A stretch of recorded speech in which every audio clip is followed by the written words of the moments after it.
Hi friends, మీరు చూస్తుంది Telugu technical and life channel.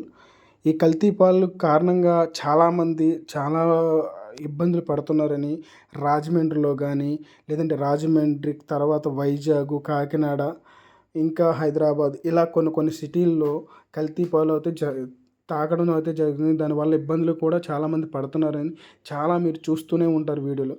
అందుకోసం నాకు కూడా చేయాలనిపించింది. చాలామంది మంచి పాలనే కదా కేంద్రం కాడి నుంచి వస్తున్నాయి, పాల కేంద్రం అయినే కదా వేస్తున్నాడు, గేదె దగ్గర నుంచే కదా తెస్తున్నాడు అని అనుకుంటున్నారు. కానీ వాళ్ళు తెచ్చే పాలు స్వచ్ఛమైన పాలో లేదా కల్తీ పాలో తెలియడం లేదు.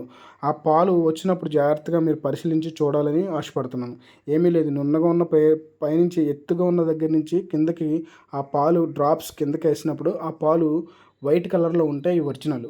లేదు దాని కలరు నీళ్ళ కలర్లోకి వచ్చిందంటే అవి కల్తీ పాలు అని కొంతమంది చెప్పారు. అదే విషయాన్ని మీతో పంచుకోవాలని ఈ వీడియో అయితే చేయడం జరిగింది.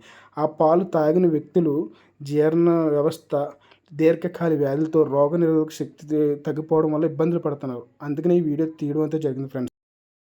దయచేసి మనకు తెలిసిన వాళ్ళు ఎవరైనా ఉంటే గేదె దగ్గర నుంచి పాలు వస్తే స్వచ్ఛమైన పాలు వస్తాయి. లేదు అని ఇలా కేంద్రం కాడి నుంచి తెచ్చుకున్నప్పుడు కొంచెం చూసి తీసుకోవడం మంచిదని నా అభిప్రాయం. ఓకే ఫ్రెండ్స్, ఉంటాను. బాయ్.